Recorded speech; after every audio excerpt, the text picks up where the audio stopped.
Yeah. Now it is clear. Yes, now it's clear. Fine. Okay. Okay, fine. Thank you. So you can stop me whenever you want, and you can ask question whenever you have. No problem with that. Thank you. So thank you. So let's begin. So when we hear the word sustainability, we often think of balance. Yes, it's like a balance. Yet, as you will soon learn, sustainability is dynamic and ever evolving. So, as we embark on this course, you will discover that steering our world towards a sustainable future is not about small tweaks. Uh, it demands profound transformational change. Together, let's delve into the steps essential for shaping that future. So these are the topics we will be covering in this session. So we will start from introduction and we will close at the conclusion. I will not speak up all the topics here. No need. So introduction. So once again, formally, would like to welcome you to the Foundation of Sustainability session. In this session, we will explore the key principles and practices for creating a sustainable future. I once again welcome you all in this journey toward a greener and more ethical world. So here we are. Uh, when we hear the word sustainability, we hear and use the term sustainability all the times. It's become a buzzword, like everyone is talking about this sustainability. But have you ever stopped to ask what do we actually means when we say sustainability? So sustainability is economic development that meets the needs of the present without compromising the ability of future generations to meet their own needs. There are there are three linked dimensions of sustainability. So the first one is environment respect, and the second is economy, and the third dimension is society. In summary, sustainability has three dimensions: the environment, the economy, and the society. They are interconnected. Each dimension affects and depends on the other. When one thrives, it positively impacts the others. But when one suffers, it can strain the entire system. So we cannot work in isolation for any one of these factors. They are all interconnected. So here we start with the environment stewardship. So this is the foundation of sustainability. Ecosystems such as grasslands, forests, and oceans provide society with critical life supporting goods and services. For example, pollination, water purification, and climate regulations, pest control, medicines, and so much more. Maintaining healthy ecosystem is essential to both sustaining economic prosperity and social well-being. So if we keep damaging our environment, so there will be no prosperity in near future as well. So the second thing we will be talking about the social equity. The social dimension of sustainability is not just about ensuring everybody's basic needs are met today, but about creating system of equity and opportunity that remain robust across generations. Society is full of disparities, inequalities, or injustice are inherently unstable and more prone to conflict and crisis. Actually, these are the factors that constrain resources, ecosystems, and economic structures.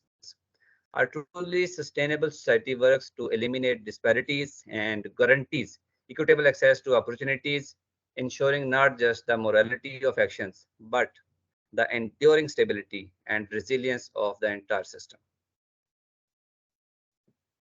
No, the last one is economic prosperity. Yes. The economy is about how we produce and consume goods and services. It's the market, the industries and our livelihoods that enable the economy to grow. But the economy is only as strong as the environment it relies on. A sustainable economy is one that can utilize the goods and services that nature provides without depleting the resources, without harming the environment or perpetuating the injustice. For instance, consider overfishing. At first, catching large quantities of fish can seem profitable for the fishing industry. there is an immediate economic boost for the sale of vast amount of seafoods. However, removing too many fish from the ocean can lead to the collapse of the fish population. And what happens then? Yes. So fisheries can close, leading to job losses. Seafood price might skyrocket, making it unaffordable for many consumers. And it's not just about the fish. The health of the entire marine ecosystem can be jeopardized, affecting other industries like tourism, etc. So we need to be very mindful whenever we are planning to do anything nowadays, because each or everything of these are the main three pillars, and everything is interconnected. So even we will just damage a small portion of one, it will affect the others. So here we go. So we have SDGs, Sustainable Development Goals. So in previous slides, I set the foundation for the course by introducing the three interconnected dimensions of sustainability: the environment, the economy, and the society. Now we will explore how these elements are related to these related to the word Sustainable Development Goals, or what are known as SDGs. So in 2015, yes, in 2015, over 190 countries committed to the 2030 agenda for sustainable development and agreed to, and I quote, take the bold and transformative steps which are urgently needed to shift the world onto a sustainable and resilient path. This landmark agreement is underpinned by 17 Sustainable Development Goals, or we can say them SDGs, which cover everything from ending poverty, eliminating hunger, reducing inequalities, tracking climate change, and protecting ecosystem. These 17 SDGs were identified by nation leaders as critical to achieve a better and more sustainable future for all. They cover all three of sustainable dimensions that are introduced in the previous slide. As described in the 2030 agenda, it is the plan for action for people, planet, and prosperity. It is a plan for people, planet, and prosperity. So we will uplift the people, we will save the planet, and we will guarantee for the prosperity. Yes.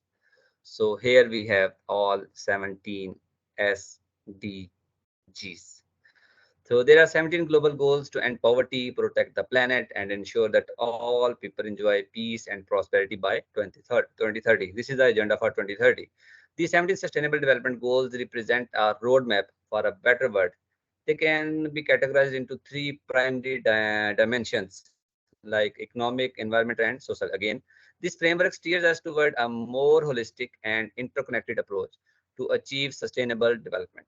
So we will see how these three are uh, here working with these 17 SDGs. So first one is economic. So if we talk about the economic, so five SDGs are under the umbrella of economic things. Like these five goals will directly affect the economics. So we will go through one by one each of the in them. So no poverty. The first one is no poverty. This goal targets the complete eradication of extreme poverty with the focus on ensuring that all individuals, particularly those in vulnerable situations, have equal access to resources, services, and opportunities. The second one is zero hunger. Centered on ending hunger, this goal strives to achieve food security by promoting sustainable agricultural practices, supporting small scale farmers, and addressing issues such as malnutrition to ensure everyone has access to nutritious foods. The third one is good health and well-being. So with the objective to ensure healthy lives for all, this goal seeks to reduce mortality rate, prevent disease, and ensure universal access to healthcare services, including vaccines and reproductive health support. The fourth one, actually this is the eighth one, but in this the list under the umbrella of economics, this is the fourth one, This is decent work and economic growth. Focus on sustained, inclusive, and sustainable economic growth. This goal aims to create full and productive employment, ensuring decent work opportunities and fair wages for everyone. The last but not the least under the umbrella of economics is industry, innovation, and infrastructure. This goal emphasizes the development of resilient infrastructure, the promotion of inclusive and sustainable industrialization, and the fostering of innovation to support economic growth and technological advancement. So the second umbrella, the second main head is environment. We have this time we have 1 2 3 and 3 6. We have six SDGs under the umbrella of environment. So the first one in the under the umbrella of environment SDGs is clean water and sanitation. This goal focuses on ensuring everyone has access to clean water and proper sanitation. It addresses issues like water scarcity and pollution and inadequate sanitation facilities, striving for sustainable management of water resources for everyone. The second one is affordable and clean energy, geared toward universal access to clean and affordable energy. This goal promotes the transition to sustainable energy sources. It emphasizes the importance of reliable, modern, and environmentally friendly energy for everyone. So the third one here is responsible consumption and production. So this goal advocates for sustainable practices in consumption and production. It encourages efficient resource use, waste reduction, and environmentally conscious choice to minimize the impact to humans and human activities on the planet. The next one is climate action. So, focused on combating climate change, this goal calls for urgent action to reduce greenhouse gas emissions and adapt to the changing climate. It aims to mitigate climate-related impact to the and building resilience to ensure a sustainable future. So, the next one is life below the water. Center to the conversation centered to the conservation and sustainable use of oceans and marine resources. This goal addresses challenges such as overfishing and pollution. It seeks to protect marine ecosystem and promote the responsible management of marine resources. Last one under the umbrella of environment is life on land, like on Earth, where we live. So with the focus on terrestrial ecosystem, this goal aims to protect and restore land resources. It calls for measures to combat deforestation, prevent land degradation, and preserve biodiversity to ensure the sustainable use of the land. Now we will be moving for the third and the last category of SDGs. This is about social. So we have six SDGs under the umbrella of social. So the first one is quality education. So this is a very major, very critical issue. Hope so it works. So this goal emphasizes the importance of ensuring inclusive and equitable quality education for everyone on the earth. It aims to provide learning opportunities, promote literacy, and enhance education outcomes globally. And the second one is gender equality. So this is again a buzzword: gender equality, no discriminations, and blah blah blah blah about that. But here we will be very specific on the things. So in the gender equality, so this focused on achieving gender equality all women and girls. This goal aims to eliminate discrimination, violence, and harmful practices based on gender. It strives for equal opportunities and participation in all spheres of life. So the next one is reduce inequality. The goal aims to reduce inequalities within and among countries. It addresses issues like income inequalities, social exclusions, and discriminations, promoting policies that empower and uplift marginalized and vulnerable populations. The second last is, I think, no, this is the fourth one here and the 11th actual, sustainable cities and communities.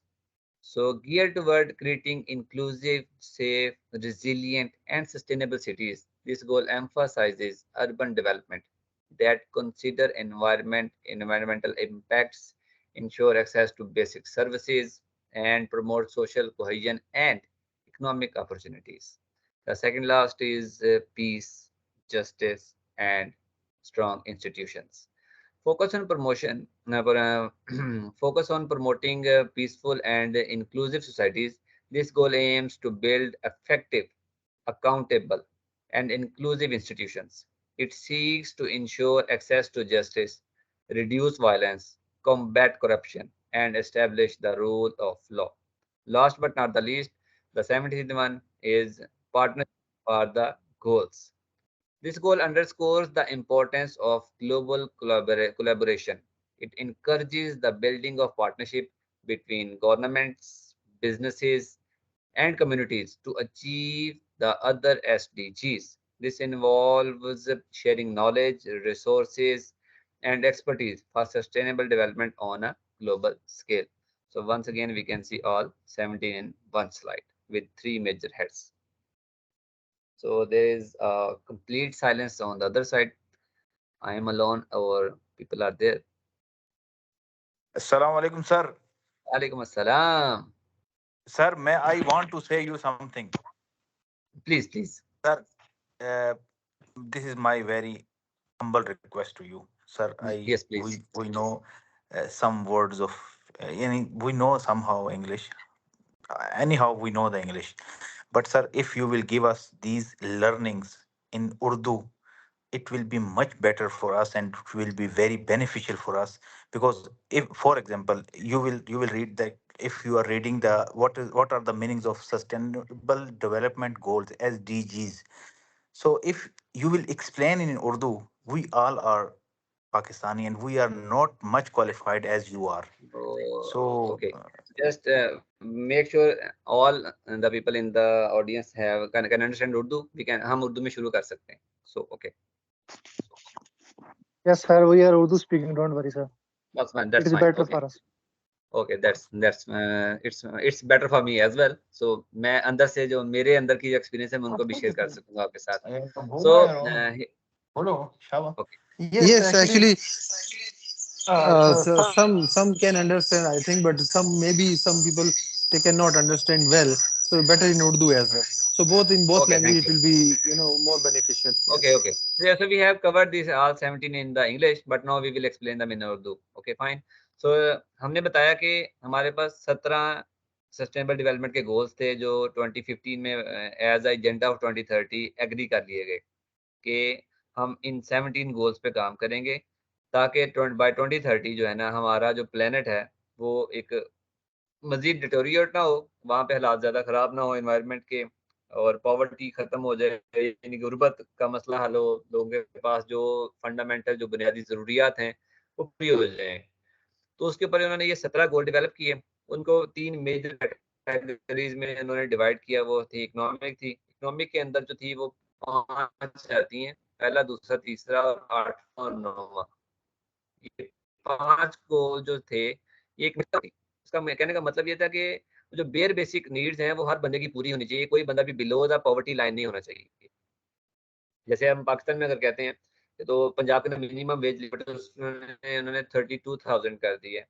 तो just for the sake of explanation कि सिर्फ मैं इससे बेहतर बता सकूँ कि कोई भी बंदा ऐसा ना हो जो 32,000 से कम कमाता हो।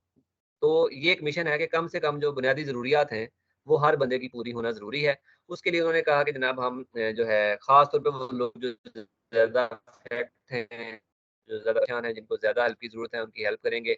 फाइनेंशियली सपोर्ट करेंगे, सिस्टम्स, प्रोसीजर, पॉलिसीज़ ऐसी बनाई जाएँगी कि उनका रोज़गार तैयार किया जाए। तो नो पॉवर्टी ऐसे अचीव करने का इरादा रखते हैं हम लोग। तो द नेक्स्ट वन द अगला जो है वो है ज़ीरो हंगर।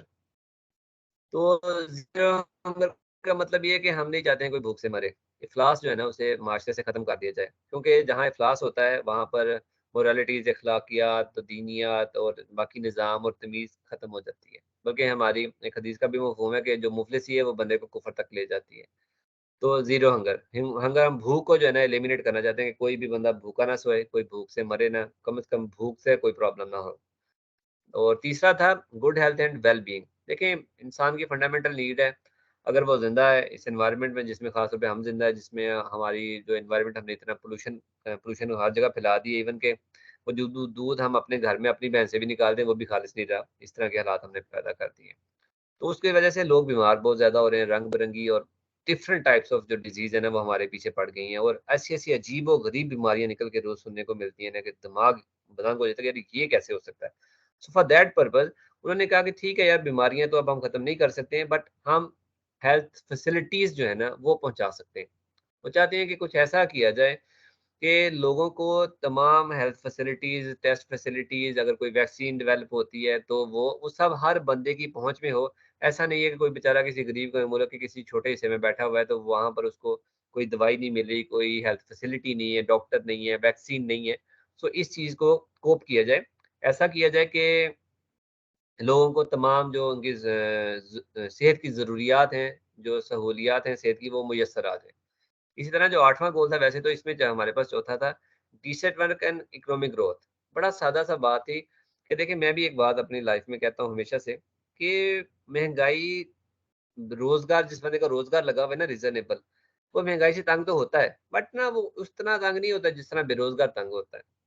मतलब वो क्या होता है कि ये गरीब ऊपर से बदतमीज़, ये सिनेरियो बन जाता है कि एक बंदा बेरोज़गार होता है, ऊपर से महँगाई उसको मारने आ जाती है। तो यहाँ पर जो मिशन है वो यही है कि देखें एक रीज़नेबल किस्म की जॉब हर बंदे के लिए कोई ना कोई काम होना चाहिए जिसे वो कर सके और अपनी ज़िंदगी के लिए 2 निवाले 4 निवाले जो उसको ज़रूरत है, जो उसकी ज़रूरतों को पूरा करने की वो कोशिश कर सके। तो इसके लिए पॉलिसीज़ बनाई जाएँ, छोटे दर्जे के कारोबार, जो छोटे किसान हैं, कोई इंडस्ट्री, होम इंडस्ट्री, कुछ इस तरह का किया जाए कि हर बंदे को रोज़गार मुयस्सर आ जाए। और आखिरी जो था वो था इंडस्ट्री, इनोवेशन एंड इंफ्रास्ट्रक्चर। देखिए इंडस्ट्री से मुराद ये है कि इंडस्ट्रियलाइज़ेशन तो वैसे 1960 से स्टार्ट हो गई थी, 1960 से इंडस्ट्री तो स्टार्ट हो चुकी है। मगर वो कह रहे हैं कि मज़ीद इसको एफ़िशिएंट किया जाए। इंफ्रास्ट्रक्चर बनाया जाए ताकि जैसे अब पाकिस्तान में सीपेक बन रहा है या जैसे G20 बना दिया इंडिया ने लोगों से मिलके कुछ कंट्रीज़ के साथ मिलके। तो ये क्या है कि हम इसको एक प्लान तैयार करते हैं, लोगों को इंफ्रास्ट्रक्चर के थ्रू लिंक कर देते हैं, ताकि वो आपस में ट्रेड कर सकें, जो गुड्स हैं वो एक जगह से दूसरी जगह ईज़िली ट्रांसपोर्ट हो सकें, इंडस्ट्री डेवलप हो सके, नॉलेज ट्रांसफ़र हो सके। तो उसके लिए इंफ्रास्ट्रक्चर करने की भी तैयारी। इनोवेशन से मुराद ये कि देखें अगर आप जो है ना गाड़ी पकड़ें जो 90, 85 या 80s की गाड़ियाँ थी, उनको जब लोग वो गाड़ियाँ खरीद रहे थे ना, उनको कोई फ़र्क नहीं पड़ता था गाड़ी की एवरेज क्या है। या जो पहले हमारे पास जो रेफ्रिजरेटर या फ्रिजेज़ वगैरह पुरानी बनी हुई हैं, उनका एनर्जी एफिशिएंट होना कोई काम ही नहीं था। उसको उस वक़्त ये फीचर ही नहीं था। उस वक़्त एक ही बात थी गाड़ी होनी चाहिए, गाड़ी चलती होनी चाहिए, फ्रिज होनी चाहिए, ठंडा करती होनी चाहिए। तो अब इनोवेशन वहाँ पर आ गई है कि अब हमें ऑप्टिमाइज़ेशन पे जाना है। हमें ऐसी चीज़ें, ऐसे सॉल्यूशन जो है ना, उनको इनोवेट करना है जिससे एक तो हमारा एनवायरनमेंट कम से कम डैमेज हो, एनर्जी एफिशिएंट भी हो और कम से कम कॉस्ट पे ज़्यादा से ज़्यादा चीज़ें प्रोड्यूस प्रोड्यूस की जा सके। तो हमें इनोवेटिव होना है। हम उसके साथ जो है ना कन्वेंशनल वे ऑफ थिंग्स के साथ स्टिक नहीं रह सकते हैं। अगर हम चेंज को अडॉप्ट नहीं करेंगे तो वी विल बी ऑब्सोलीट सून। हम खत्म हो जाएँगे, हम माज़ी का हिस्सा हो जाएँगे और शायद हमें किताबें भी याद नहीं रखेंगे। So this was the economic factors, ना इकोनॉमिक गोल्स। नाउ हम बात करेंगे एनवायरमेंटल गोल्स के ऊपर। हमारे पास 6 गोल्स हैं जो एनवायरनमेंट से रिलेवेंट है। सबसे पहले है क्लीन वाटर एंड सैनिटेशन। तो चले खैर पाकिस्तान में तो सैनिटेशन का कोई इशू नहीं मगर हमारे हमसाया ममालिक में एक बहुत बड़ी कैंपेन होती है सैनिटेशन फैसिलिटीज़ के ऊपर जाकर, ठीक है? तो इसी तरह ही काफ़ी और ममालिक भी होंगे गरीब के थर्ड वर्ल्ड कंट्री के अंदर। बाकी क्लीन वाटर वाले हालात तो हमारे मुल्क के भी बहुत ख़राब हो गए। मतलब मैं गाँव में रहता हूँ, हमारे इधर 20-25 साल पहले जो था ज़मीन का पानी ठीक-ठाक था। अब जो है वो कीनू के बाग भी बेचारे ख़त्म हो गए हैं, हमने ऐसा उनके साथ कुछ ज़ुल्म कर दिया है। तो द मिशन हियर इज़ कि हम कुछ ऐसा करेंगे कि हर बंदा जो है उसको क्लीन वाटर तक रसाई मिले और सैनिटेशन की यानी वॉशरूम्स और व सीवरेज सिस्टम जो है वो प्रॉपर्ली फ़आल किस्म का अवेलेबल हो हर जगह के ऊपर ताकि बीमारियाँ कम फैलें, सफाई को मेंटेन किया जा सके, यकीनी बनाया जा सके। So the next one is here ये है अफोर्डेबल एंड क्लीन एनर्जी। देखिए जैसे मैंने पहले कहा कि जब आप 1980s के अंदर जाएँगे ना, तब सिर्फ़ गाड़ी होना ज़रूरी थी। मगर अगर आप आज बात करें तो सिर्फ़ गाड़ी होना ज़रूरी नहीं है। उसका एनर्जी, उसका फ्यूल एफिशिएंट होना बहुत ज़रूरी है। उसका समटाइम्स अब तो इलेक्ट्रिकल होना भी ज़्यादा ज़रूरी है। पर चलें ख़ैर एक डिबेट है उसको नहीं खोलता मैं। बट हम यहाँ पर रहते हैं कि affordable and clean energy. Affordable से मुराद ये है कि आप देखें पाकिस्तान के अंदर क्या है कि अगर किसी गरीब आदमी के मीटर पे गलती से 200 यूनिट एक दफ़ा चल जाएँ, तो उसको अगले 6 महीने तक के लिए फांसी की सज़ा होने वाली बात है कि जो यूनिट बाकियों को ₹7.5 या ₹8 आ रहा है उसको ₹23 आना शुरू हो जाता है। तो दिस इज़ नॉट अ वे। हम मतलब इस तरह से जो है ना कंज़्यूमर को स्क्रू किए बैठे हुए हैं और दूसरी तरफ से हम सोच रहे हैं कि यार बिज़नेस बूम आ जाएगा, इंडस्ट्री एवोल्यूशन आ जाएगा। नहीं भाई, नहीं आएगा। जब आप पावर इतनी एक्सपेंसिव दे रहे हैं, तो मतलब हम कैसे कम्पीट करेंगे जिनको उन लोगों से जिनको ₹1 यूनिट पड़ रहा है, उनसे हम ₹23 यूनिट लेके चला के कैसे उनसे कम्पीट कर सकते हैं? हम कभी नहीं कर सकेंगे। कभी भी बिज़नेस बूम नहीं आने वाला है यहाँ पर। हम मतलब अगर मैं सिर्फ़ पाकिस्तान की बात करूँ, ख़ैर अल्लाह ताला ख़ैर करे, बाकी दुनिया में ऐसा नहीं है, ख़ास तौर पे सऊदीया के अंदर वो बहुत मतलब काम कर रहे हैं और होप्स हो कि वो कुछ अच्छा ही कर रहे होंगे। I am not sure about that. पर ख़ैर यहाँ जो गोल था उसका मकसद ये था सस्ती और साफ़-सुथरी एनर्जी। साफ़-सुथरी से क्या मतलब है? बिजली तो साफ़ नहीं आती तारों में से, वैसे मतलब फ्री फ्लो ऑफ इलेक्ट्रॉन्स ही होता है। बट साफ़ से मुराद ये है कि वो नेचुरल हो, यानी कि उस फ़ॉसिल फ्यूल पे डिपेंडेंसी जो हमारी है उसको कम किया जाए।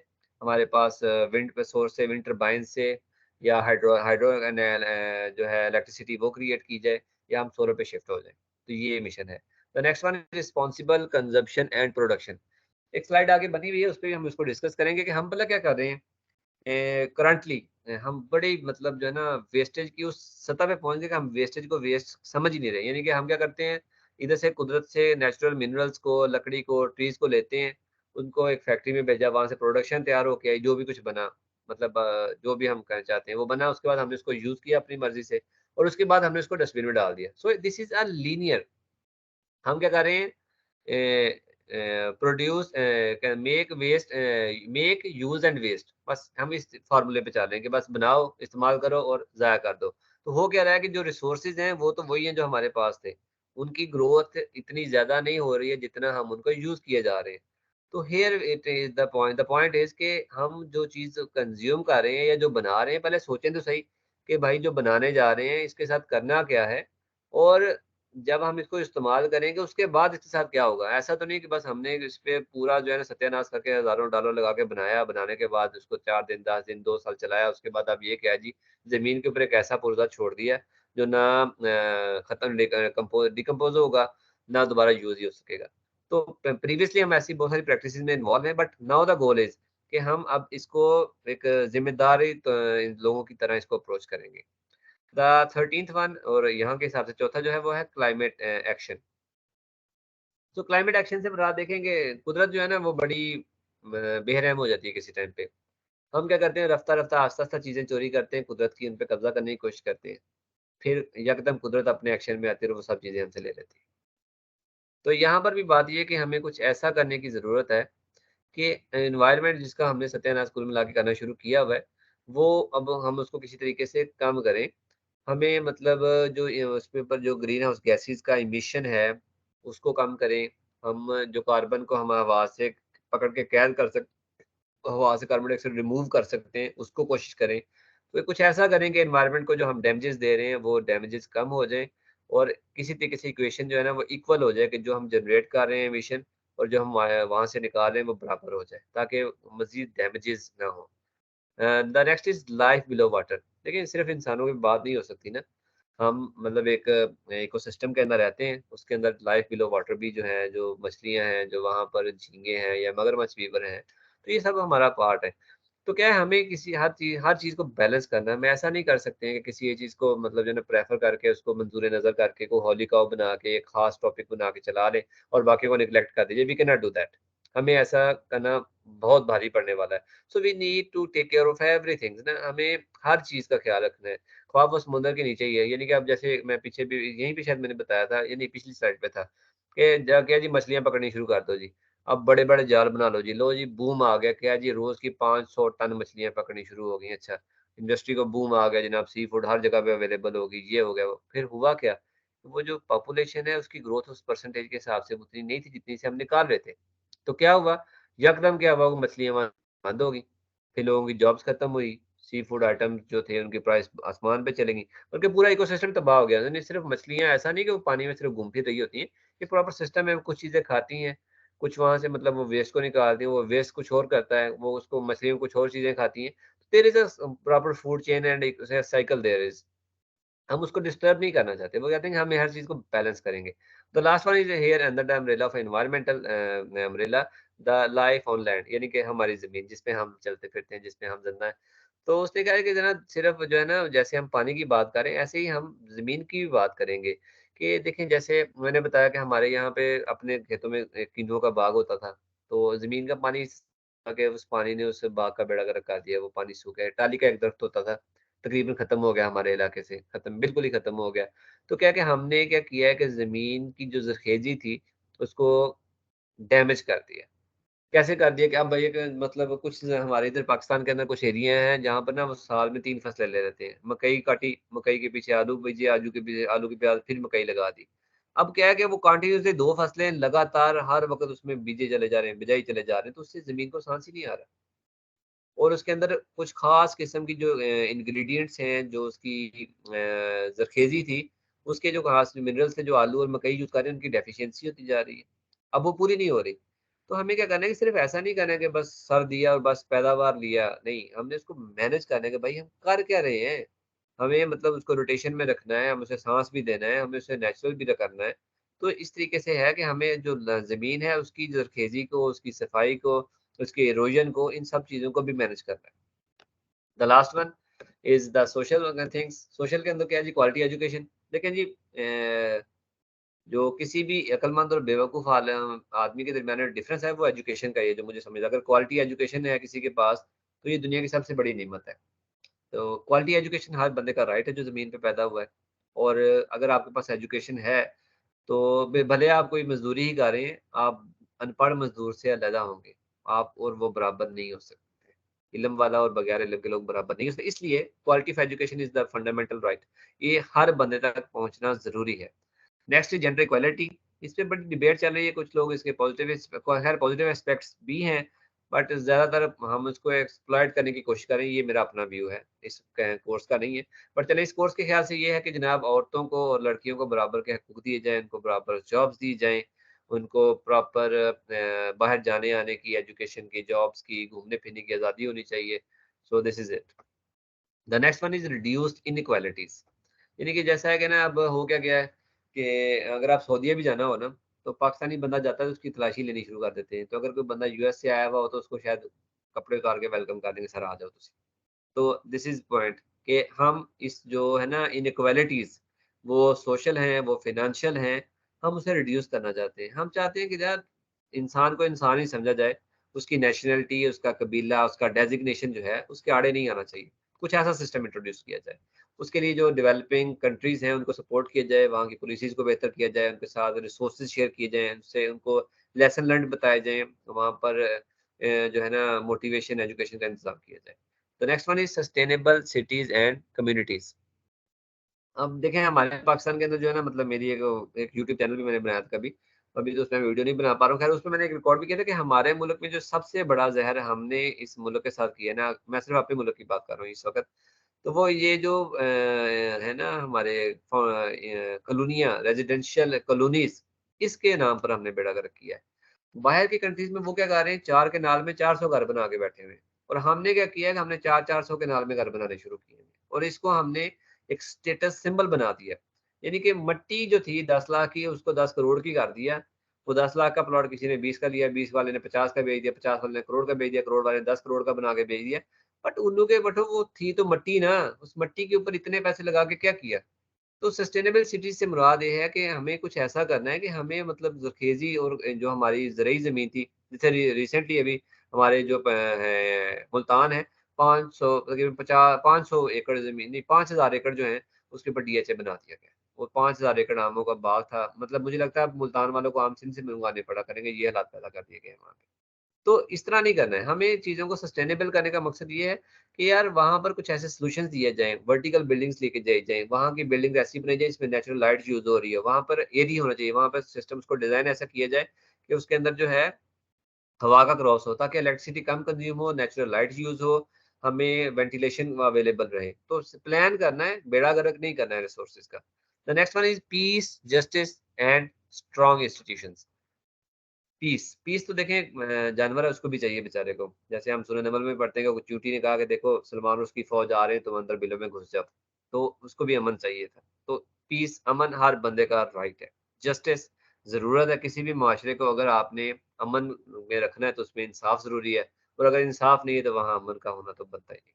इसलिए बाकी बातें बाद में करेंगे। And the institution, strong institution भी वही बात है जो ऊपर की है कि देखें जिस इंस्टीट्यूशन के पास जो रिस्पॉन्सिबिलिटी है वो उसे पूरी करे।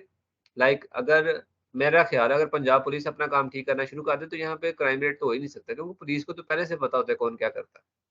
वो क्या करते हैं, अपनी दिहाड़ी के चक्कर में चला रहे। तो इंस्टीट्यूशंस बेशक वो एजुकेशन हैं, एजुकेशनल हैं, वो जुडिशरी के हैं, वो एडमिनिस्ट्रेशन के हैं, वो किसी की भी कोई भी इंस्टीट्यूशन जो है वो स्ट्रांग होना चाहिए, उसकी अपनी रेट होनी चाहिए, उसकी अपनी एक मिशन होना चाहिए, और वो उसके ऊपर कारबंद रहे कि मेरा ये काम था, मुझे ये करना है और मैं करूंगा। ठीक है, मतलब हमारे जो पाकिस्तान में अगर मैं बात करता हूँ, अगेन हम सब पाकिस्तान।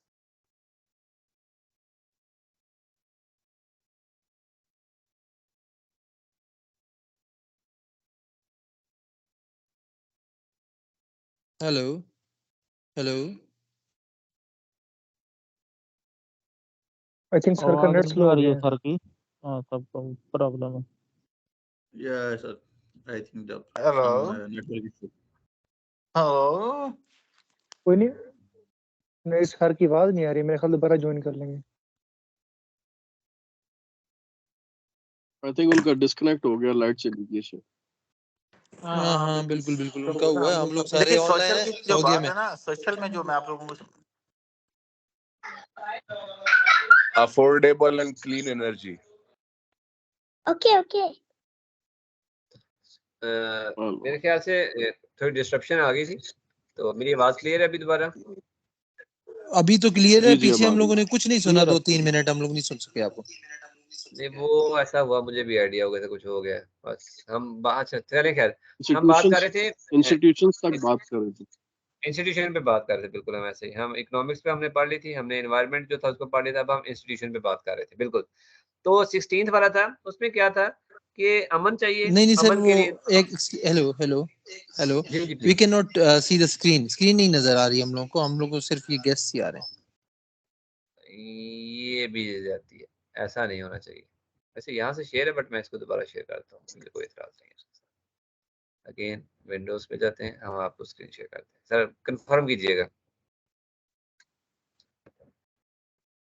जी जी, अब आ शेयर गई, है सर अब हो आ गई। गई बिल्कुल। सब बिस्मिल्लाह ये किया है। थैंक यू आ रही है जी। ठीक है, तो हम यहाँ पर थे जनाब, peace, justice and strong institutions. तो अमन चाहिए, किसी भी माशरे के अंदर आप खुशहाली चाहते हैं तो अमन चाहिए। अमन के लिए वहां पर इंसाफ चाहिए, और इंसाफ तभी हो सकता है जब इंस्टीट्यूशन अपना काम कर सकता हो।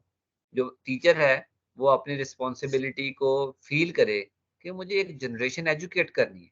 एक जो जज अदालत में बैठा हुआ है उसको फील होना चाहिए कि यार ये मेरे पास केस आया है, मुझे इसका फैसला करना है, मुझे इसमें इंसाफ देना है, मुझे अगर मैं इंसाफ नहीं दूंगा तो मुझे कल जवाब देना पड़ेगा। एक पुलिस वाला है तो उसको एक फील आना चाहिए कि यार मेरी जिम्मेदारी है कि मुझे जो है लोगों की प्रोटेक्शन को इंश्योर करना है।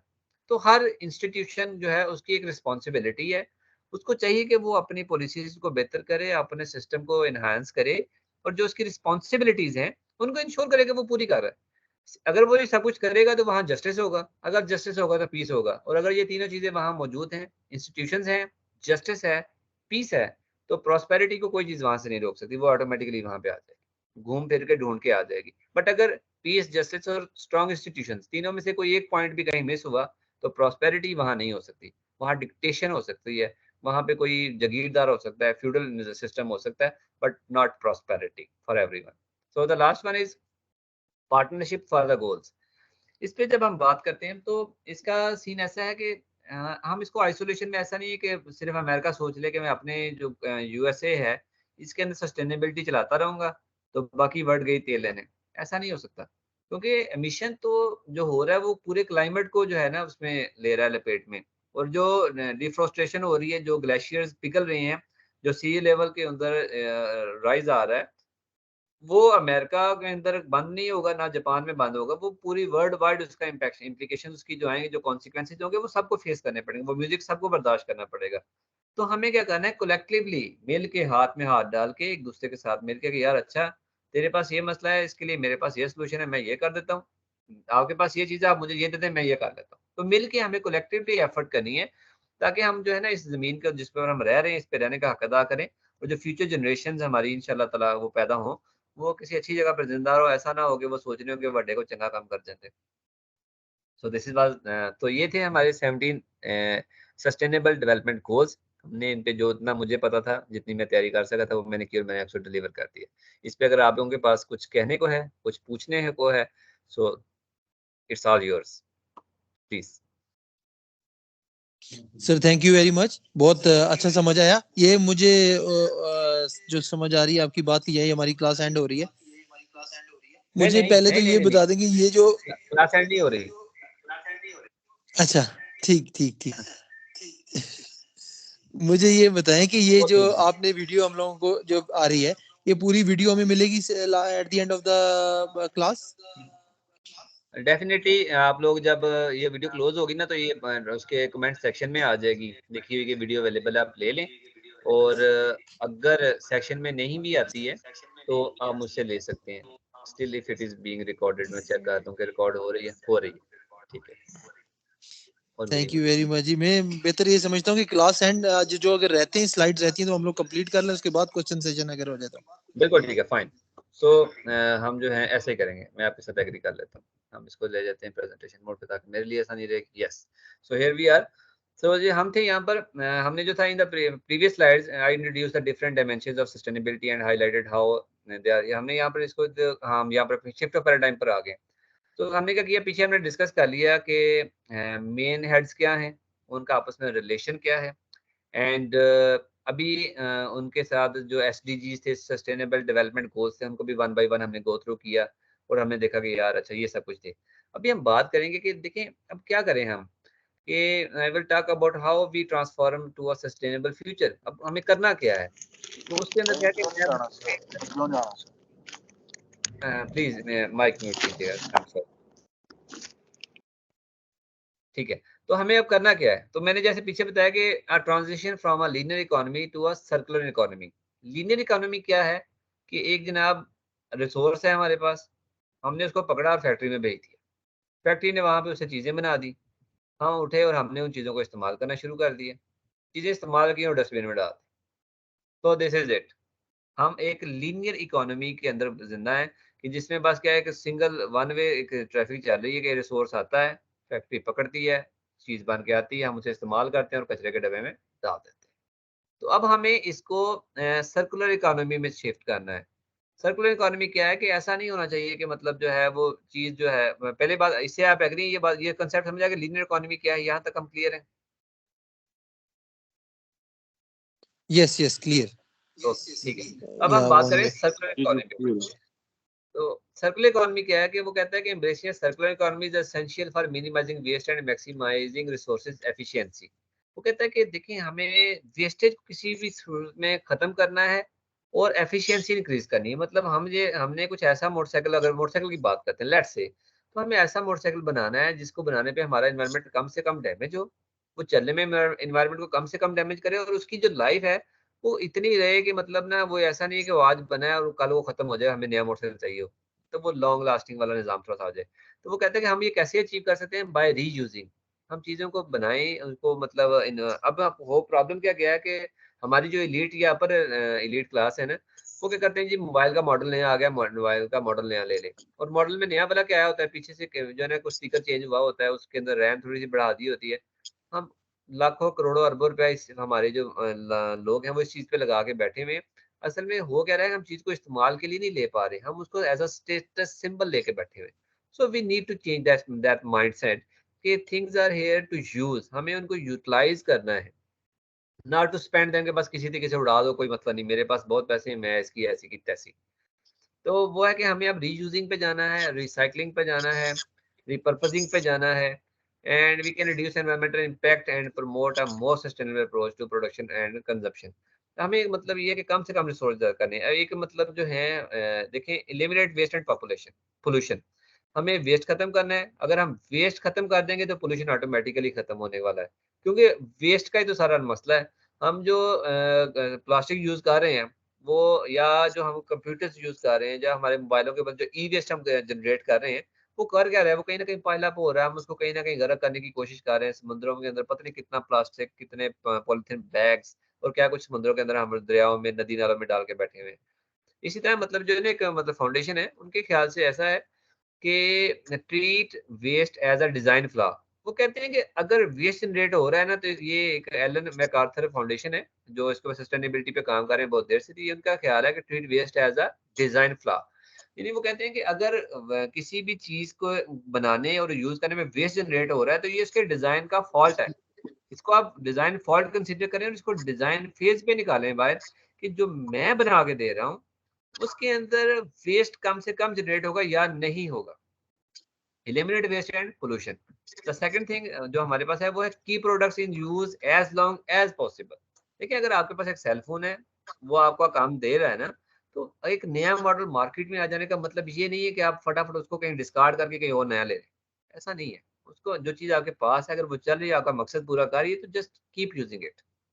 ऐसे बिला वजह उसको जो है ना सर धड़ उसका करने का जरूरत नहीं है। The third thing is regenerate our natural system. अब अगर ऐसा है कि हम अपने एनवायरनमेंट को इतना डिटोरिएट कर चुके हैं, इतना नुकसान उसको हम दे चुके हैं ना, कि अगर अब अभी से हम उसको सिर्फ जो है ना डैमेज करना बंद करें तो भी गुजारा नहीं होगा। हमें उसे रीबिल्ड करना है। हमें कुछ ऐसे स्टेप्स लेने हैं कि जो हमने हवा के अंदर ग्रीन हाउस इफेक्ट गैसेस, जो कार्बन हमने हवा में भेज दिया है, उसको भी कैप्चर करना है, मजीद भेजना भी नहीं है, और मजीद वेस्ट भी जनरेट नहीं करना है। और जो हमने जनरेट किया हुआ है उसके लिए भी कुछ सोच रहे हैं कि भाई क्या करें इसके साथ, ये कहाँ लगा दें। तो ये हमारी रिस्पॉन्सिबिलिटी है। मतलब हम मतलब इसके अपनी जो कुदरत है उसके हम मकरूज हैं इसके अंदर, कि हमें उसने एक अच्छा खासा निज़ाम दिया जिसमें हम जिंदा थे। हमने मिलजुल के पीछे तरक्की के नाम पे उसके पिछले 20-25 सालों में उसका कर बेड़ा गर्क दिया है। तो अब हमें उसको, जो हमने डैमेजेस किए हैं, उसकी रेमेडी पे जाना है। We need to go for the remedy, we need to take certain steps. मतलब अगर हम नहीं लेंगे तो हम यकीनन जो नेक्स्ट जनरेशन है वो हमें गालियां कर्ज कर रही होंगी, गालियां दे रही होंगी, पता नहीं कौन कमे लोग थे जो हमसे पहले चले गए, बेड़ा गर्क करके चले गए। तो ये हमारी रिस्पॉन्सिबिलिटीज हैं। तो हमें क्या करना है कि जो हमारे पीछे था, मैंने आपको बताया लीनियर इकोनॉमी, ये जो लीनियर इकोनॉमी है इसको शिफ्ट करना है हमें सर्कुलर इकोनॉमी पे, कि हमें वेस्ट एलिमिनेट करना है, पोल्यूशन कम करनी है, प्रोडक्ट्स को जितना ज्यादा, जितना लंबा हम यूज कर सकते हैं वहां तक लेके जाना है, उसको रिपेयर करना है। अगर हम रिपेयर नहीं कर सकते हैं और यूज नहीं करते, उसको रिसाइकलिंग वाला देखें, रीजनरेट करें, और नेचुरल सिस्टम की जो रिहेबिलिटेशन है उस पे काम करने की जरूरत होगी हमें। तो यहाँ पर हमारा एक हिस्सा खत्म हुआ। अब हम बात करेंगे एनवायरमेंटल इश्यूज पे स्पेसिफिकली। मुझे पता चला था कि जो लोग इस सेशन को ज्वाइन कर रहे होंगे वो ज्यादातर एनवायरमेंटलिस्ट होंगे, तो ये अलग से क्वेश्चन रखा गया था। So the contemporary environmental challenges facing our world today demand urgent attention and actions. The presentation will delve into the complex issues: climate change, biodiversity loss, pollution, explore potential solutions and mitigate their impacts. तो हम वो बात करेंगे कि यार हम क्या issues हैं। हमारे पास बायोडाइवर्सिटी का इशू हो गया, हमने जो ऊपर मखलूक़ात थी उनके साथ काटा वादा कर दिया है। हवा का निज़ाम बिल्कुल, यानी कि अभी मैं पाकिस्तान में हूँ तो दिसंबर के इन दिनों के अंदर भी सर्दी का नामो निशान भी नहीं है। ये हालात पैदा हो गए हैं, सर्दी नहीं है। उसके बाद हमने हर चीज़, हमारी हवा है, हमारा पानी है, हमारी ज़मीन है, हमने उसको इतना पोल्यूट किया है कि हर जगह पे कर कचरा दिया है हर चीज़ का। तो हमें अब उसका सॉल्यूशन ढूँढना है भाई, ताकि जो हमने कर दिया वो तो हो गया, अब हमें उसकी रेमेडी करनी है, इसको रिपेयर करने की ज़रूरत है। तो सबसे पहले हम बात करेंगे क्लाइमेट चेंज पे। The rising global temperature and extreme weather events are clear indicators of the severity of climate change. हम देख सकते हैं ग्लेशियर्स पिघल रहे हैं, सी लेवल रेज़ हो रहा है, गर्मियाँ तवील होती जा रही हैं, बारिशें कम होती जा रही हैं, और अगर होती हैं तो वो मतलब इस तरीके से हो रही हैं कि वो सैलाब की शक्ल ले जाती हैं। खासतौर पे मैं पंजाब के बारे में बात करते हुए कहता हूँ कि 6 महीने हमारे जो भाई जनूबी पंजाब वाले हैं वो प्यास से मरते हैं, और 6 महीने बेचारे पानी में डूब के मरते हैं। रहते बेचारे इसी तरह ही हैं। तो ये हालात पूरी दुनिया के साथ ही हो रहे हैं तकरीबन। So the consequences of these phenomena are far-reaching, affecting ecosystem, agriculture, human health. तो ये सब कुछ जो हो रहा है ना, इसके असरात किसी एक चीज पर नहीं है। इससे मतलब हमारा जो पूरा एनवायरनमेंट है वो डिस्टर्ब हो रहा है। उससे हमारा जो ज़राअत का निज़ाम था प्रोडक्शन का, मतलब देखें जो एग्रीकल्चर है ना, वो मदर है हर चीज की। अगर आप एग्रीकल्चर को बंद कर देंगे तो आप बाकी जो मर्जी भी बनाते रहे वो किसी काम नहीं आने वाला है, क्योंकि आपको अगर कॉटन नहीं मिलेगी तो बाकी कपड़े की क्वालिटी कहाँ से आने वाली? कपड़ा ही नहीं होगा, धागा ही नहीं होगा तो क्वालिटी कहाँ से आएगी? गंदम ही नहीं होगी तो आप खाएंगे क्या? बाकी जो मर्जी करते हैं, जब गंदम नहीं आएगी तो अगली प्रोडक्शन ऑटोमेटिक खत्म हो जाएगी। तो ये जो इन्वायरमेंट इफेक्ट्स आ रहे हैं, जो क्लाइमेट चेंज आ रहा है, ये उस एग्रीकल्चर को भी तबाह कर रहा है। आपकी जो फसलों की पैदावार है, जो जमीन के हालात हैं, ये सब तबाह हो रहे हैं। सैलाब आता है, वो ऊपर से जमीन को उठा के ले जाता है, इरोजन हो जाती है, कटाव हो गया जनाब, तो उससे भी नुकसान हो जाता है। अगर मतलब बारिश नहीं पड़ती है, उससे भी नुकसान हो जाता है। तो हम दोनों एंड से इस वक्त जो है ना एक सैंडविच की तरह हुए हुए हैं कि हमें क्लाइमेट चेंज रड़ के बैठा हुआ है, और हमारी हर चीज जिस पे हमारा इंहिसार था, वो सब बिल्कुल जो है ना उस पे लगी हुई है, खतरे की घंटी के पास खड़ी है। तो हमें बहुत जरूरी है कि हम कुछ करें। अगर हम कुछ नहीं करेंगे तो कुछ गलत होने वाला है। So the next is biodiversity loss. The unprecedented rate of biodiversity loss poses a significant threat to the stability of ecosystem. Human activities such as deforestation, habitat destruction, and over exploitation of natural resources and major contribution to this are major contribution to this crisis. देखिए मतलब हमने क्या किया कि जनाब बस जंगलों का तबाह कर दें। जैसे मैंने अभी आपको 10 मिनट पहले शायद जिक्र किया कि 5000 एकड़ जो थे, उसके ऊपर आमों के दरख्त थे, सोने जैसी जमीन थी मुल्तान की, उनका हमने बेड़ा कर करके डीएचए खड़ा कर दिया। ना पूछे यार कि तुम अगर 5 मरले के फ्लैट में रह लोगे तो क्या मसला है? तुम्हें ज़रूर 500 कनाल ही चाहिए। बट नहीं, हमें चाहिए, हम डीएचए ना, ये मुल्क हमारा है, तुम वो खामखा इसमें। तो हम वही कुछ कर रहे हैं। तो हमने क्या किया है कि ये ऐसे पाकिस्तान के अंदर नहीं, बाहर भी मतलब इतने कुछ लिमिटेड है, बट हर जगह पे जहाँ पे भी जिसका ज़ोर पड़ता है, द माइट इज़ राइट वाला फॉर्मेट जहाँ पे भी आपको मिलेगा, वहाँ यही कुछ ही हो रहा है कि वो जनाब बिल्कुल बेदरीग इस्तेमाल कर रहे हैं। सो जंगल काट रहे हैं, शिकार कर रहे हैं, तो मतलब सौों में, हज़ारों में, लाखों में जानवरों का शिकार बिला-दरेक किए चले जा रहे हैं, जंगल काटे चले जा रहे हैं। जब इवन के दुबई में तो उन्होंने वो जो बनाने की कोशिश की हुई है, समंदर को फिल करके सैंड एक और वो खजूर का दरख्त बनाने की कोशिश कर रहे हैं मेरे ख्याल से। तो all this we are doing is the wrong thing. हम गलत कर रहे हैं, हम मतलब कुदरत को तंग करने की हर मुमकिन कोशिश कर रहे हैं। तो इससे क्या हो रहा है? नुकसान हो रहा है। मतलब एक फूड चेन है, उस फूड चेन के अंदर से अगर आप एक पार्टिकल, एक जो उसका एलिमेंट है उसको मिस कर देंगे, निकाल देंगे, वो खत्म हो जाएगा, तो वो फूड चेन डिस्टर्ब हो जाएगी। तो जब वो फूड चेन डिस्टर्ब होगी तो उसका नुकसान पूरी जितनी भी पॉपुलेशन दुनिया में मौजूद है सबको होगा। वो बीनीथ द वाटर है, वो ओवर द लैंड है, इससे कोई फर्क नहीं पड़ने वाला। बस जो सांस लेता है उसको जो चाहिए वो नहीं मिलेगा। जब वो नहीं मिलेगा तो वो अफेक्ट होगा, जब वो अफेक्ट होगा तो जिंदगी मुश्किल हो जाएगी। तो दिस इज द ये दिस इज द थिंग, मतलब इस स्लाइड पे जो मेंशन है वो यही है कि जो हमने सब कुछ, जो हमने कारखाने चला चला के हवा का टेम्परेचर रेज कर दिया, ग्लोबल टेम्परेचर शायद तकरीबन 2 समथिंग रेज हो गया, 2 सेंटीग्रेड रेज हो गया है। उससे डिफ्रोस्ट्रेशन ज़्यादा हो रही है, ग्लेशियर पिघल रहे हैं, और अगर खतरा है कि अगर वो पिघल के समुद्र में गिरे तो तकरीबन समुद्र का जो लेवल है तकरीबन शायद 12 या 24 इंच अबव हो जाएगा। जो कोस्टल जितने भी सिटीज़ हैं वो तबाह हो जाएँगे। So all this is in front of us. हम इसको देख रहे हैं खुली आँखों के साथ। We need to do something to reduce the consequences, to reduce the chances. हमें इसकी सेवेरिटी को, इसकी लाइक्लीहुड को किसी ना किसी तरीके से ऐसे स्टेप्स, ऐसे कंट्रोल मेजर्स लेने हैं। It's like a risk assessment. बिल्कुल वहीं पर आ गया हूँ मैं घूम फिर के। It's like a risk assessment. खतरा हमारे सामने मौजूद है। अब हमें ये देखना है कि कितने चांस हैं और कितना नुकसान है। और उस चांस को और नुकसान को जितना हम मतलब वो क्या कहते हैं, एज़ रीज़नेबल एज़ प्रैक्टिसेबल, हाँ, शायद ऐसे ही। अलार्म शायद, हाँ, एज़ लो एज़ पॉसिबल, या एज़ लो एज़ रीज़नेबली प्रैक्टिसेबल, ऐसा कुछ होता है। तो वहाँ तक लेके आना है। The next thing is pollution. तो जी पोल्यूशन के ऊपर जो हमने आपको बताया कि हमने कोई चीज़ नहीं छोड़ी, वो हमारी हवा थी, वो हमारा पानी था, या जो भी था। हमने इसका कर सत्यानाश दिया है। तो अब हमें स्टेप्स लेने ज़रूरी हैं।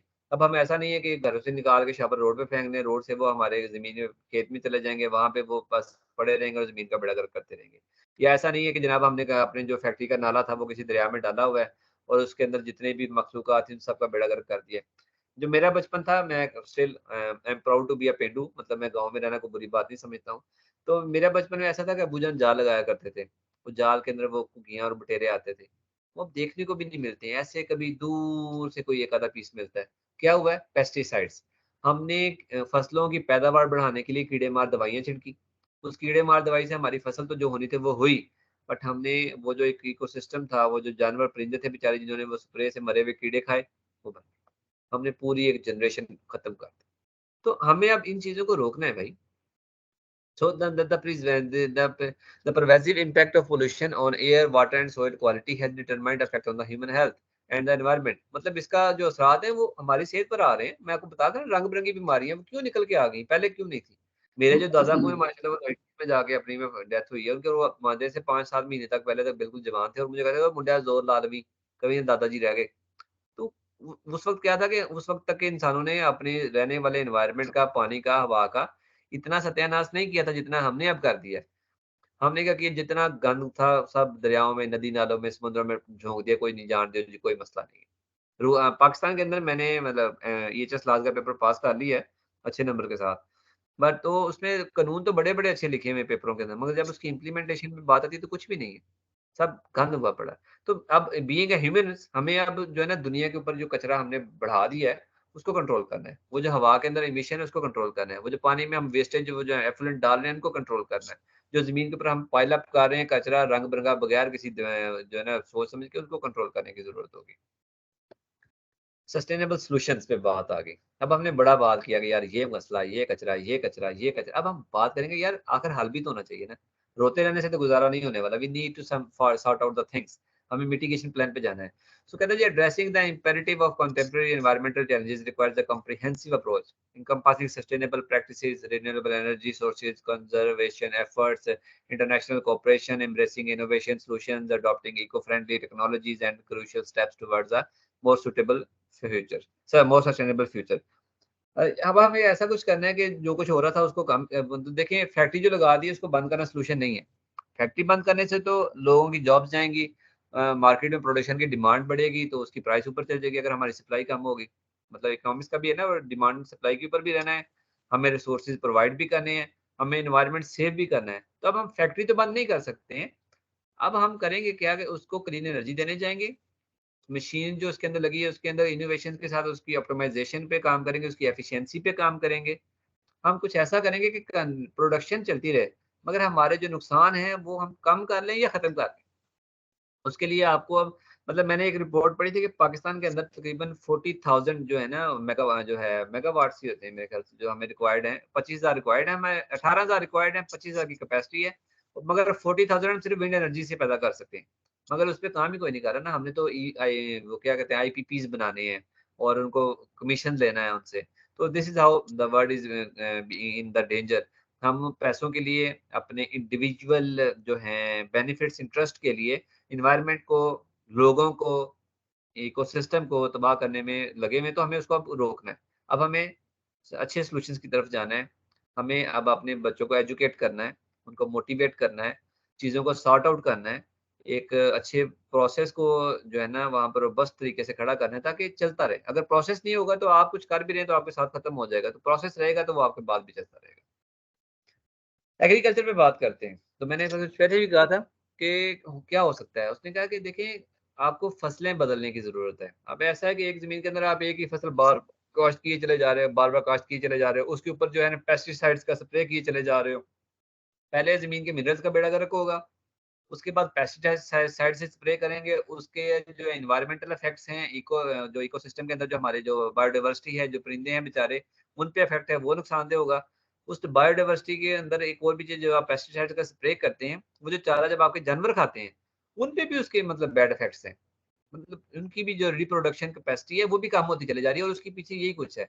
इवन कि हम इतने मतलब इंसान खुदगर्ज हो गया कि अब वो जो पता नहीं बाकी कंट्रीज में ऑक्सीटोसिन लगाते हैं नहीं लगाते हैं। पाकिस्तान में तो जितने भी लोग वो दूध बेचते हैं वो उसका जो बच्चा होता है उसको छोटे कोई मार देते हैं या बेच देते हैं और इंजेक्शन लगा के ऑक्सीटोसिन के वो दूध निकाल रहे हैं। वो जहर है। तो अब हमें क्या करना है, इन प्रैक्टिसेस पे देखना है कि भाई पेस्टिसाइड स्प्रे पे नहीं जाना है, हमें क्रॉप रोटेशन पे जाना है। हमें जो बनी हुई केमिकल खाद्य हैं, फर्टिलाइज़र, उन पे नहीं जाना है, हमें नेचुरल पे जाना है, हमें ग्रेज़िंग पे जाना है, हमें जानवरों को खेतों में भेजना है, हमें ज़मीन को साँस दिलाना है, ताकि उसकी जो कैपेसिटी थी, जो कार्बन डाइऑक्साइड को स्टोर करने की, जो उसकी जो ज़रख़ेज़ी थी, फर्टिलाइज़िंग थी उसकी मिट्टी की, वो वापस बहाल हो। तो उसके लिए हमें मिल के सोच के प्लानिंग के साथ चलना है। बस अगर तू जो है ना उसके साथ नहीं दे रखना है कि बस बीज दिया काट लिया, बीज दिया काट लिया, अब वो बहुत हो गया। अबे हमें ज़रूरत है कुछ करें, हमें कुछ ऐसा करें जो एनवायरनमेंट से मैच करता रहे। पेस्टिसाइड्स का इस्तेमाल कम करें, हमें कुदरती खाद पे शिफ्ट करें, फसलों की रोटेशन करें, जानवरों से हल चलाने में भी कोई नहीं है। वो जब पानी वाला निज़ाम है, एक तरह से खेत को छोड़ देते हैं, वो पूरा दिन पानी एक ही खेत में पड़ता रहता है, उसको खत्म करें हम, उसके अंदर प्रॉपर वायरिंग करें, उसमें शावरिंग वाला सिस्टम जो मैंने काफ़ी दफ़ा कंट्रीज़ में देखा है। अब तो ऊपर वो प्रॉपर पाइपिंग कर दी है उन्होंने, ऊपर से बारिश की तरह पानी वाला निज़ाम चल रहा है। उससे क्या है कि एफिशिएंसी मेरे ख्याल से 1000 गुना बेहतर हो गई है। जहाँ पे 1 एकड़ जो था, वो 4-5 घंटों में सैलाब होता था, अभी 15 मिनट के अंदर जो है ना सारे पौधों को पानी ज़रूरत के मुताबिक मिल जाता है और वेस्टेज भी नहीं होती। तो अब हमें उन सॉल्यूशंस की तरफ जाना है। रिन्यूएबल एनर्जी पे हम बात कर चुके हैं कि हमें सोलर्स पे जाना है, हमें विंड एनर्जी पे जाना है, ताकि हमारा निज़ाम चलता रहे। उसके बाद ग्रीन इंफ्रास्ट्रक्चर पे बात होगी। देखिए हमने क्या किया, सबसे ज़्यादा जुल्म दरख्तों के साथ किया है। हमने अपने खेत सीधे करते-करते, रोड बनाते-बनाते, जनाब वो जो था फ्लाईओवर्स बनाते-बनाते, अंडरपास बनाते-बनाते, दरख्तों की तो बेचारों की ना मत ही मात। लाहौर सिटी के अंदर जो था ना, वो ट्रैक एक बढ़ाने के चक्कर में पूरा कैनाल रोड के साथ जो था, पूरा बेल्ट ही खा गए। और इसी तरह ही हर जगह के साथ हुआ है। सो उसने कहा जी investing in green infrastructure like parks लगाने पड़ेंगे, हमें दरख्त लगाने पड़ेंगे, गलियों में दरख्त लगाने पड़ेंगे। तो हमें कुछ ऐसे सॉल्यूशंस पे जाना पड़ेगा कि जो एनवायरनमेंट फ्रेंडली हो। अब देखिए दरख्त जो ज़्यादा थे उसके सैलाब भी नहीं आते थे। कुछ 2 साल पहले ना इस्लामाबाद 11 में सैलाब आ गया था। क्यों सैलाब आया? बाद में पता चला कि वो जो दरियाओं से ऊपर जो पहाड़ है ना मागला के, वहाँ से पानी का रास्ता था। हमने क्या किया, जवानों ने कब्ज़ा कर लिया उसके ऊपर, पानी के रास्ते पे कॉलोनियाँ काट के कॉलोनियाँ बना दी। तो अब नेचर तो अपना हिस्सा ले लेती है भाई, वो नहीं माफ़ करती। तो पानी आया, उसने कहा भाईजान ये तो मेरा रास्ता था, मैं आ गया। फिर हम कह रहे थे यार इस्लामाबाद में सैलाब आ गया। जहाँ पे भी आप कुदरत से छेड़खानी करेंगे, वहाँ सैलाब तो आएगा। कुदरत कभी न कभी वापस आएगी और अपना हिस्सा ले लेगी आपसे, वो नहीं छोड़ती। ये उधार नहीं करती। इसी तरह अब यहाँ पे जब हम बात कर रहे हैं ग्रीन इंफ्रास्ट्रक्चर की, हमें कम्युनिटी पार्क्स बनाने हैं, हमें गलियों के अंदर दरख्त लगाने हैं। हमें इंश्योर करना है कि जो मतलब जंगलात हैं, जहाँ पे खाली बैरन ज़मीनें, मतलब जैसे हमारे पहाड़ों के ऊपर, मारगला के ऊपर अब जो है ना आग लग गई, पहाड़ जल गए। मगर वो पहाड़ जले तो सबको पता है, मगर उसके बाद वहाँ पे कुछ भी नहीं है, दोबारा दरख्त ही नहीं है। इसी तरह मेरे घर के गाँव के पास से एक नहर भी गुज़रती है। मेरे बचपन में वहाँ पे इतने दरख्त होते थे, अब्बा जी बताते हैं कि दिन में भी वहाँ पे अंधेरा रहता था। अभी वहाँ कुछ भी नहीं है, वो दरख्त काट के गवर्नमेंट ने या जिसने भी खा पी ली, दोबारा लगाया ही नहीं। तो क्या हो रहा है कि हम वो ये लीनियर इक्वेशन पे चल रहे हैं, वन वे पे चला रहे हैं। हमने यहाँ से चीज़ पकड़ के खा लिया, उसको डब्बे में डाल के खत्म कर दिया, पीछे कुछ नहीं किया। तो अब हमें वो जो बैक एंड वाला पिछला रिसोर्सेज़ वाला खाता था, वहाँ काम की ज़रूरत है। हमें प्लान करना पड़ेगा कि हर आदमी के लिए कितने दरख्त चाहिए। उस आदमी को एक टास्क असाइन करना पड़ेगा, भाई तुम्हें इतने दरख्त लगाने हैं, उन दरख्तों की परवरिश करनी है। भाई तुमने ये जो इतना बड़ा कारखाना लगाया हुआ है, इसके धुएँ को कंट्रोल करना है। तो we need to go for that. हमें ग्रीन इंफ्रास्ट्रक्चर खड़ा करना है। ग्रीन बिल्डिंग का कांसेप्ट बड़ा अच्छा है, मुझे बड़ा अच्छा लगता है। और बल्कि ऐसा है कि हमारी जो बैरन फैक्ट्रीज़ होती हैं, वहाँ पे तो पता नहीं क्या होता है, वहाँ पे तो लोगों के ख़्याल से भूत ही आ जाते हैं। अगर उनको साफ, बल्कि मैंने ना एक अभी रिपोर्ट पढ़ी कुछ दिन पहले, एक कंट्री है छोटा-सा वेनेज़ुएला या पता नहीं कहाँ पर, उन्होंने क्या किया कि उनके जो है ना शहर के अंदर लगा हुआ है एक वेस्ट ट्रीटमेंट प्लांट। एक्चुअली तो वेस्ट ट्रीटमेंट प्लांट को सबसे गंदी जगह होनी चाहिए। बट भाई उन्होंने क्या किया हुआ है, उस वेस्ट ट्रीटमेंट प्लांट के ऊपर जो है ना घास बनाया हुआ ऊपर से उन्होंने उसके ऊपर स्कीटिंग वाला निजाम चलाया हुआ है। यानी कि उन्होंने वेस्ट ट्रीटमेंट को भी अपने लिए फन और एनवायरनमेंट फ्रेंडली कर दिया है। तो मतलब impossible itself says I am possible. So nothing is impossible now, just the need of the willingness, the importance we give, the priorities, कि अब हम किस चीज को तरजीह देंगे, हम क्या करने का इरादा रखते हैं। तो उसके ऊपर जब हम चले जाएँगे तो फिर कुछ भी नामुमकिन नहीं और इंशाल्लाह ताला हम कुछ अच्छे तरफ जा सकते होंगे। एजुकेशन फॉर सस्टेनेबिलिटी, देखिए बच्चों को बताएँगे नहीं, उनको अगर हम यही बताते रहेंगे बस ठीक है पैसे कमाने हैं, पैसे खाने हैं, तो फिर बेड़ा गर्क होने वाला है। उनको बताना पड़ेगा कि बेटा कि वी लिव इन एनवायरनमेंट, हम जिसमें कुछ ये एनवायरनमेंट हमें इतना कुछ दे रहा था, हमें सांस के लिए हवा दे रहा है फ्री ऑफ कॉस्ट, आसमान से पानी साफ-सुथरा आ रहा था, ज़मीन से फसलें साफ-सुथरी निकल रही थी। तो हवा में हम साँस अच्छा खासा ले रहे थे, पर अब क्या हो गया कि हमारी कुछ गंदी हरकतों से ये सब खराब हो गया। तो अब हमारा और आपका जो आने वाले इन सबका फर्ज़ है कि हम इसको देखें, असेस करें कहाँ-कहाँ पर हम क्या ठीक कर सकते हैं। इसको हमने बहुत बात की कि हमें ये करना है, ये करना है, ये करना है। बट ये सिर्फ़ हमारे साथ दफ़न नहीं होनी चाहिए चीज़ें। We need to transfer this knowledge to the next generation. हमें उनके दिमाग में ये चीज़ भरनी कि भाई you are the responsible now, this is your future. अपने फ्यूचर को सिक्योर करने के लिए this is your sole responsibility to do every possible thing. हर वो मुमकिन चीज जो तुम्हारे हिस्से में आती है, जो तुम कर सकते हो, you should go for that. तुम्हें एनवायरनमेंट फ्रेंडली होना है, तुम्हें बिना वजह प्रिंटिंग नहीं करनी है भाई, तुम्हें दरख्त लगाने हैं भाई, तुम्हें कोई ऐसा खाता नहीं खोलना है जिससे किसी और को नुकसान हो रहा। तो हमें ज़रूरत है लोगों को एजुकेशन करने की। कोलैबोरेशन एक्शन, देखें मुझे बहुत कुछ पता है, पर अगर वो सिर्फ मुझे ही पता है तो उसका कोई फायदा नहीं है। अगर वो मुझे पता है, आपको पता है, हमारे बच्चों को पता है, हम सब मिलकर इकट्ठे होकर कुछ करेंगे तो वो कोलैबोरेटिव एक्शन से काम चलेगा। अगर मैं आपको दीन से एक मिसाल दूं, तो आके दो जहां ने जब तौहीद का ऐलान किया, आप अकेले ही थे, आपको एक टीम चाहिए थी, आपने एक टीम बिल्ड की ना। वो सहाबा कराम जिनको हम सितारों की मन मानते हैं, वो एक टीम बिल्ड हुई, वो कोलैबोरेटिव एक्शन था कि आज मतलब दुनिया में 1.5 अरब मुसलमान है, तो हमारे अमाल कैसे हैं वो एक बात का मसला है, but still they were successful, क्योंकि वो एक कोलैबोरेटिव एक्शन था। उन्होंने उसको, लोगों को, उस मकसद को अपनी जान से ज्यादा इंपॉर्टेंस दे दी। तो अभी हमें भी कुछ ऐसा ही करने की जरूरत है भाई। तो कि जो डैमेज हो गया, अगर हम उसके ऊपर इस तरीके से हम उसे ऑन नहीं करते हैं, हम उसके रिहेबिलिटेशन पे काम नहीं करेंगे, तो future is dark. So to for a brighter future, एक अच्छे फ्यूचर के लिए हमें जो है ना मिल के लोगों को एजुकेट भी करना है, उनको मोटिवेट भी करना है, और उनको सुपरवाइज करने की भी जरूरत पड़ती है। विदाउट सुपरविजन काम नहीं चलता, तो इसके लिए ये जरूरत है। ये भी एक बड़ा हॉट टॉपिक है। लास्ट टॉपिक पे हम आ गए हैं, ये है नेट जीरो। बड़ा इस पे सरदर्दी बनी हुई है, नेट जीरो, नेट जीरो। कुछ लोगों को कुछ पता है, कुछ को कुछ नहीं पता है।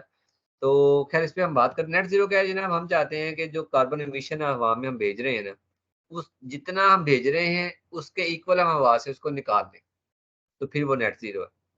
तो उसके ऊपर थोड़ी सी ये चीजें हैं। The net zero concept is crucial step towards sustainable future. It involves balancing the amount of greenhouse gases emissions produced with an equivalent amount removed from the atmosphere. वही जो मैंने कहा कि जितनी आप हवा में धुआं, कार्बन डाइऑक्साइड भेज रहे हैं, कुछ इस तरह से एक्शंस लें कि वो जितना आपने भेजा है उतना हवा से निकाला जाए।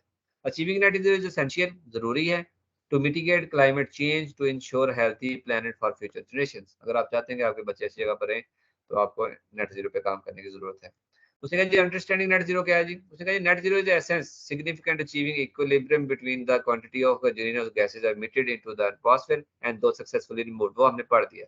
सो उसने कहा द डेलीगेट, अब करने क्या है कि अब हमें इसके ऊपर चाहिए the net zero reference to balance between the, ठीक हो गया, the balance is achieved through a combination of reducing emissions and offsetting remaining emission through carbon removal techniques. जैसे मैंने आपसे कहा था ना, अगर हम क्या करेंगे, सिर्फ ये सोच के बैठ जाए ना कि आज के बाद हम ग्रीन हाउस गैसेज नहीं निकालेंगे हवा में, तो भी काम नहीं चलने वाला, क्योंकि डैमेज बहुत ज्यादा हो चुका है। अब हमने जो डैमेज भेजा हुआ है उसके ऊपर मैंने अभी कुछ दिन पहले एक रिपोर्ट उसमें भी पढ़ी थी कि कुछ ऐसे उन्होंने सिलेंडर्स तैयार कर लिए जो हवा से कार्बन डाइऑक्साइड को एक्सट्रैक्ट करके उसको स्टोर कर रहे हैं, और उसको अंडर वाटर स्टोर करते जा रहे हैं, ताकि हवा में से जो कार्बन की मिकदार है उसको कम किया जा सके। तो ऐसे होगा। Importance of net zero, achieving net zero is crucial to limit global warming. देखें जी, अगर आप नेट जीरो पे नहीं जाएंगे तो ग्लोबल वार्मिंग जीरो नहीं होगी, कम नहीं होगी, कम नहीं होगी तो जनाब डिफॉरेस्टेशन होगी, डिफॉरेस्टेशन होगी तो जनाब सैलाब आएंगे, आंधियां आएंगी, जलजले आएंगे, और बहुत सारे लंजे आपका वेट कर रहे हैं। चैलेंज एंड अपॉर्चुनिटीज, देखें जी चैलेंज तो होता है, there is nothing without price. कुछ भी जो है ना वो कीमत के बगैर दुनिया में आपको नहीं मिल सकता। मैं अपने बेटे को बताता होता हूँ कि बेटा दुकानदार 1 रुपए की टॉफी जो है ना वो भी बगैर पैसों के नहीं देगा। तो आप एक्सपेक्ट कर रहे हैं कि एक ब्राइट फ्यूचर आपका वेट कर रहा है और आपको कुछ भी ना करना पड़े। बल्कि ऐसे अल्लाह ताला कुरान पाक में फरमाते हैं कि तुम्हें क्या लगता है तुम्हें जन्नत ऐसे ही दे दी जाएगी, हालांकि तुम्हें अभी आजमाया नहीं गया। तो क्या है कि there is nothing without price, तो हर चीज की कीमत है। So here is the thing, same thing is there, कि अगर आप चाहते हैं कि you will have, your generation will live in a bright future and clean environment, उसकी एक कीमत है ना भाई, एक चैलेंज है, उसको आप चैलेंज को एक्सेप्ट करें और उसके ऊपर काम शुरू करें। बट ये सिर्फ चैलेंज नहीं है, उसके साथ अपॉर्चुनिटीज भी आ गई। जैसे आपने चैलेंज एक्सेप्ट कर लिया कि जनाब ग्लोबल वार्मिंग कम करनी है, एमिशन कम करनी है, कार्बन रिडक्शन करना है, नेट जीरो पे जाना है, ये वो सब कुछ करना है। अब अपॉर्चुनिटीज कहाँ पर आई? उससे एक नई इंडस्ट्री क्रिएट हो गया। आप सोलर पैनल्स बनाने जाएंगे, आप विंड टर्बाइंस पे जाएंगे, आप हाइड्रो एनर्जी पे रिसर्च करने जाएंगे। तो क्या होगा, यहाँ पर आपको इनोवेशन करनी पड़ेगी, यहाँ पर आपके जॉब्स क्रिएट होंगे, बिजनेस क्रिएट होगा। तो ये सब कुछ सिर्फ ऐसा नहीं है, आप सिंगल हैंडेडली सिर्फ चैलेंज ही अगर देखते रहेंगे तो मुश्किल हो जाएगा। हमें उस चैलेंज में भी अपॉर्चुनिटी देखनी है कि अगर अगरचे चैलेंजेस हैं, but still the opportunities are there. इन्ना माल उससे युसरा, बेशक तंगी के साथ बाद आसानी है, तंगी के साथ आसानी है। तो तंगी काटेंगे तो आसानी आपके साथ होगी, अगर आप तंगी नहीं काटेंगे तो भाई आसानी नहीं हो सकती। एक और एग्जांपल देता जाता हूँ। मैं I was in a training camp in 2005।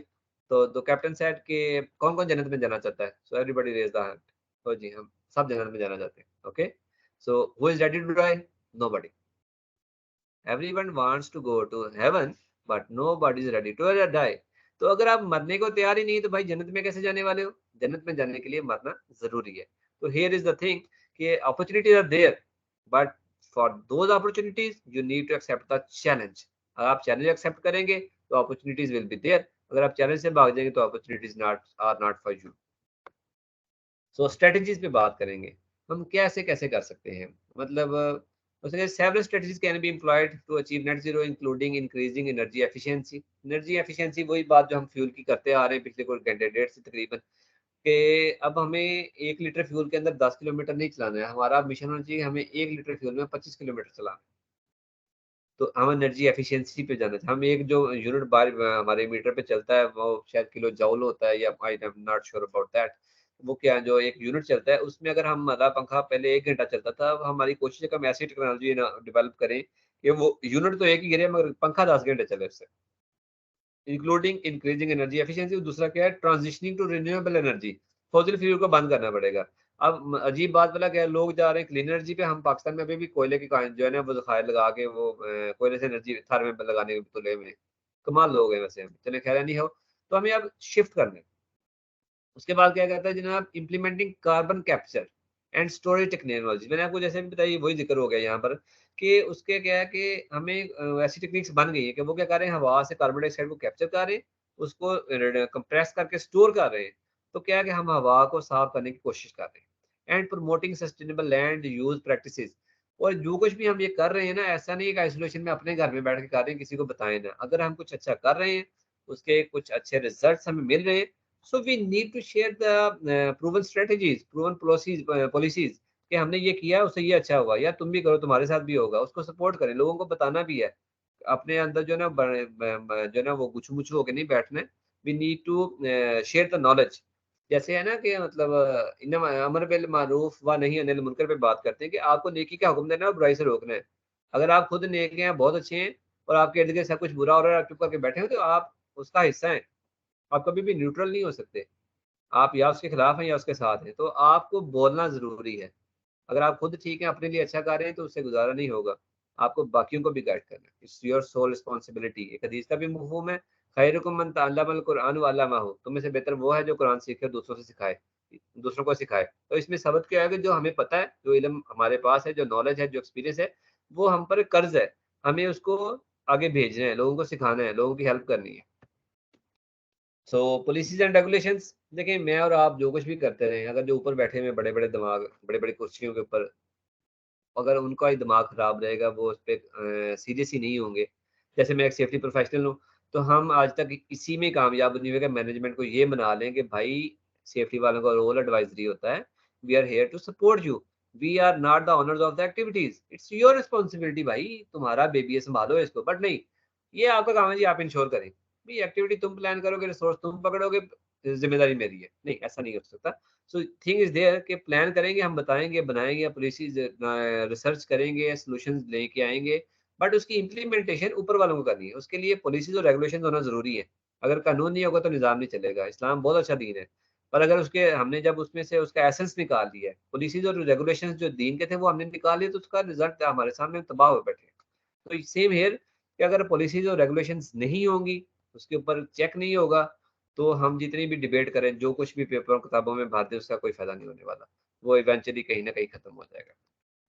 Invest in the innovation, हमें जनाब इन्वेस्ट करना पड़ेगा, सोचना पड़ेगा कि हम चीज़ें एफिशिएंट कैसे कर सकते हैं, उनकी लाइफ कैसे बढ़ा सकते हैं, उनको रिसाइकिल कैसे कर सकते हैं, रीयूज कैसे कर सकते हैं। तो ये सब कुछ हमें इन्वेस्टिंग के साथ, इन्वेस्टिगेशन और इनोवेशन के साथ समझ में आएगा। So here come the global collaboration. ये स्लाइड मैंने बड़े प्यार से बनाई थी, खैर। तो आप देख सकते हैं कि देखिए नेट ज़ीरो में ऐसा नहीं है कि आप ये सोच लें कि बस मेरे मुल्क में ये हो गया और मैंने ये कर दिया और उसने वो कर दिया। कहाँ कहीं पर ऐसा है कि जैसे पाकिस्तान जो है ना, हमारा जो कंट्रीब्यूशन है ना उसके अंदर कार्बन एमिशन में, वो शायद को 2% पे भी नहीं है, इससे भी कम है। हम बहुत कम कंट्रीब्यूट करते हैं उसके अंदर ग्लोबल इसमें जो एमिशन है इसमें कार्बन का, कार्बन में बिल्कुल, हम उसमें सिर्फ पता नहीं 2% या इससे भी कम हमारा जो है ना वो कंट्रीब्यूशन है। मगर जो इसका इफेक्ट है ना, उसमें हम छठे मुल्क हैं, जो छठा सबसे ज्यादा इफेक्ट होने वाला कंट्री हम वो है। तो there the global global collaboration concept comes in कि भाई हम सबको हैंड्स इन हैंड्स जाना है, सबको मिल के बात करनी कि यार अच्छा तुम्हारे पास फैक्ट्रियाँ ज्यादा लगी हैं, मगर नुकसान इस भाई का ज्यादा हो रहा है, तो तुम कुछ ऐसा करो कि तुम इसके नुकसान के तुम ये जो गंद मचा रहे हो जिससे इसका नुकसान हो रहा है, पहले तो इस गंद को बचाने को काम करो, ये कार्बन एमिशन नेट जीरो की तरफ जाने की कोशिश करो, और दूसरा जो तुम इससे पैसे कमा रहे हो ना उसका शेयर इसके साथ भी करो, क्योंकि तुम्हारी वजह से घर इसका खराब हो रहा है। जैसे हम क्या करें, एक घर बना हुआ है उसके साथ खुदाई करके उसमें पानी खड़ा कर दें, अब जगह तो मेरी है, पानी तो मैंने अपनी मर्जी से खड़ा किया, मगर मकान साथ वाले का बैठ रहा है भाई। तो this is same thing here कि अगर आप एक जो मुल्क है वो उसने दर फैक्ट्री कारखाने लगा के हवा का गुलकान करना शुरू किया हुआ है, बट जो सैलाब है, जो दूसरा है खुश्क साली है, वो साथ वाले मुल्क में आ रही है।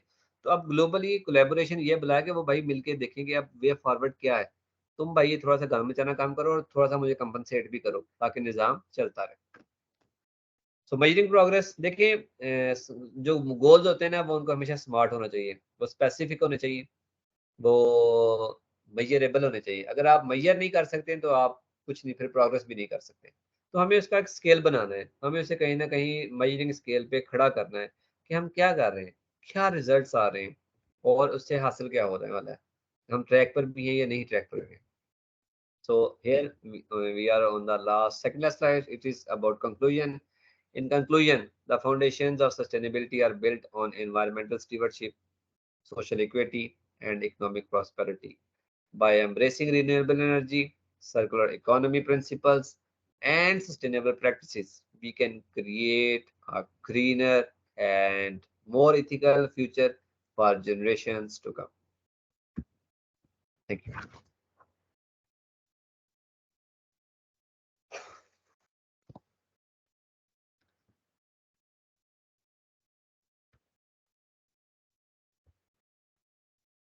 भाईजान मैं चुप हो गया हूँ, थोड़ी बारी है। थैंक यू जी, बहुत बहुत बहुत बहुत शुक्रिया आपका।